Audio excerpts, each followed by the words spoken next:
नमस्कार दोस्तों, एक एजुकेशन में आप लोग का स्वागत है। दोस्तों, आज हम आप लोग के लिए घटना चक्र के दो टॉपिक से संबंधित मोस्ट इम्पोर्टेंट जो एग्जाम लिस्ट से काफी इम्पोर्टेंट है, ये दो टॉपिक हिस्ट्री से संबंधित है। तो चलिए वीडियो शुरू करते हैं। कृपया वीडियो को पूरा देखिएगा और चैनल को लाइक, सब्सक्राइब, शेयर जरूर करें ताकि आपके सभी मित्रों को इसका लाभ मिल सके। तो चलिए वीडियो शुरू करते हैं। तो चलिए दोस्तों, पहला क्वेश्चन आप लोगों के सामने। ये क्वेश्चन जो है प्रागैतिहासिक काल और हड़प्पा सभ्यता से संबंधित मोस्ट इम्पोर्टेंट क्वेश्चन है। कृपया इसको परीक्षा से पहले ध्यानपूर्वक इसे पढ़ कर जाइएगा। तो चलिए पहला क्वेश्चन है आप लोगों के सामने। सिंधु घाटी सभ्यता के शहरों की गलियां थी कैसी थी? पहला ऑप्शन तंग और मैली, चौड़ी और सीधी, फिसलन वाली, और डी ऑप्शन है तंग और टेढ़ी। तो चलिए दोस्तों, इसका सही ऑप्शन बताइए आप लोग। इसका सही ऑप्शन है चौड़ी और सीधी। सिंधु घाटी सभ्यता के शहरों की जो गलियां होती थी बिल्कुल चौड़ी और सीधी होती थी। चलिए क्वेश्चन 2 है। हड़प्पा और मोहनजोदड़ो के खंडहर निम्नलिखित में से किस नदी के तट पर पाए जाते हैं? देखिए दोस्तों, जो क्वेश्चन नंबर 2 है, इसका जो हड़प्पा है ये रावी नदी के किनारे स्थित है, जबकि मोहनजोदड़ो सिंधु नदी के किनारे स्थित है। क्योंकि इसमें ऑप्शन दिया नहीं गया, इसीलिए इसको स्टार दिखाकर इसको आपका आंसर बताया गया है। चलिए प्रश्न 30 पे चलते हैं। सिंधु घाटी की सभ्यता की लिपि कौन सी है? बताइए दोस्तों। तो इसका राइट जवाब है सी, अज्ञात है। चलिए प्रश्न नंबर 4 पर चलते हैं। मोहनजोदड़ो में सबसे बड़ा भवन कौन सा है? मोहनजोदड़ो में सबसे बड़ा भवन कौन सा है? इसका राइट जवाब है बी, धान्यागार।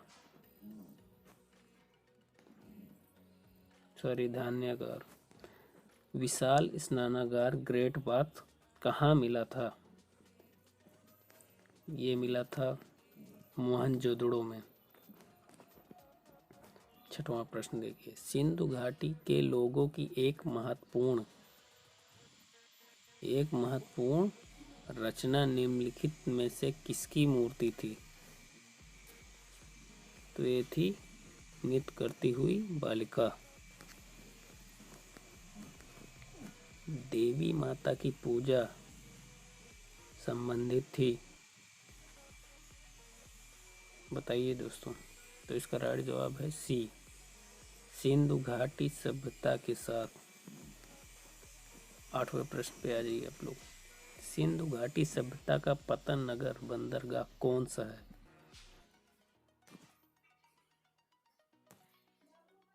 तो इसका राइट जवाब है बी, लोथल। प्रश्न नंबर 9 पर आ जाइए। लोथल नामक स्थान पर निम्नोक्त सभ्यताओं में से किसका जहाजी नाल घाट था? तो इसका राइट जवाब है ए, सिंधु घाटी सभ्यता। सिंधु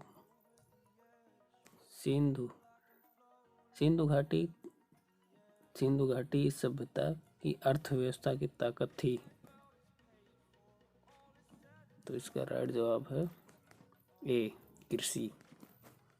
चलिए अब हम लोग वैदिक सभ्यता से संबंधित क्वेश्चनों को हल करेंगे। पहला क्वेश्चन है, वैदिक आर्यों का प्रमुख भोजन था?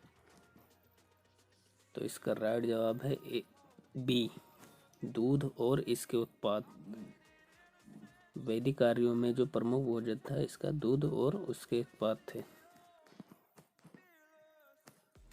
दूसरा क्वेश्चन, निम्नलिखित में से कौन सा अन्न मनुष्य द्वारा सबसे पहले प्रयोग होने वालों में से था? तो इसका राइट जवाब है जौ। इसको यो भी बोलते थे पहले। चलिए क्वेश्चन 3 पे आ जाइए। वैदिक लोगों द्वारा किस धातु का प्रयोग सबसे पहले किया गया था, बताइए दोस्तों। तो इसका राइट जवाब है डी, तांबा। चौथा क्वेश्चन, वेद शब्द का अर्थ है।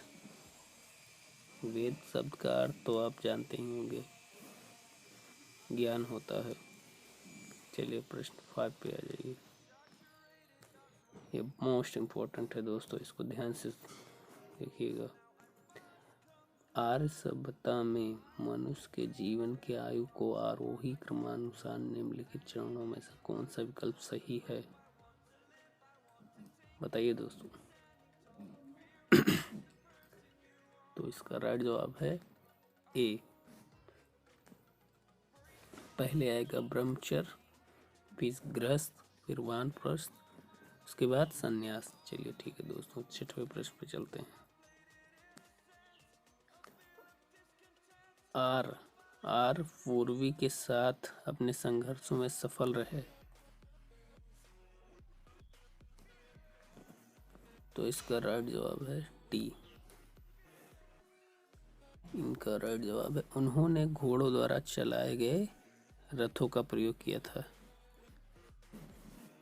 मतलब जो क्या नाम है, आर पूर्वी संघर्षों में सफल रहे, उसका रीजन था उन्होंने घोड़ों द्वारा चलाए गए रथों का प्रयोग किया था। चलिए 7वें नंबर पे आ जाते हैं। आरंभिक वैदिक काल में वर्ण व्यवस्था थी। आरंभिक वैदिक काल में वर्ण व्यवस्था थी। इसका राइट जवाब है सी, व्यवसाय पर। चलिए 8वें प्रश्न पे आ रहा है। ऋग्वेदिक आर पशुचारी थे, या तथ्य से पुष्ट होता है कि।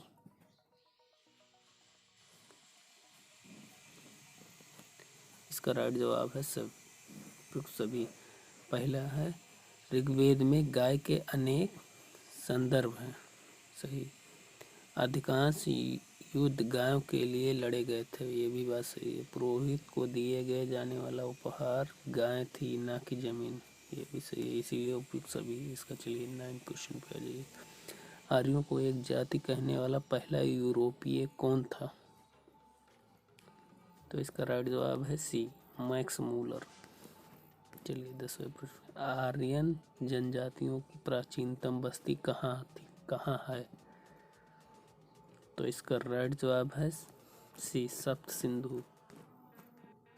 निम्नलिखित में से कौन सी जनजातीय सभा सामान्य रूप से जनजातीय सरदार मुखिया के चुनाव में शामिल होती है। तो इसका राइट जवाब है ए, समिति। चलिए 12वें नंबर पे। वैदिक युग में राजा अपनी जनता से जो कर वसूल करते थे उसे क्या कहते थे, बलि। चलिए दोस्तों 13वें क्वेश्चन पे। प्रसिद्ध गायत्री मंत्र कहाँ से लिया गया है। तो इसका राइट जवाब है सी, ऋग्वेद से।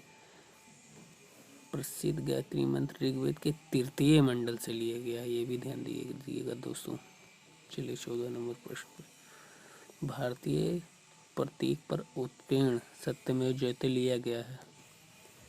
तो इसका राइट जवाब है मुंडकोनी प्रसाद। दोस्तों कृपया ऐसे ही क्वेश्चन पाने के लिए आप चैनल को लाइक, सब्सक्राइब, शेयर अवश्य करें ताकि सभी मित्रों को इसका फ़ायदा मिल सके। धन्यवाद दोस्तों।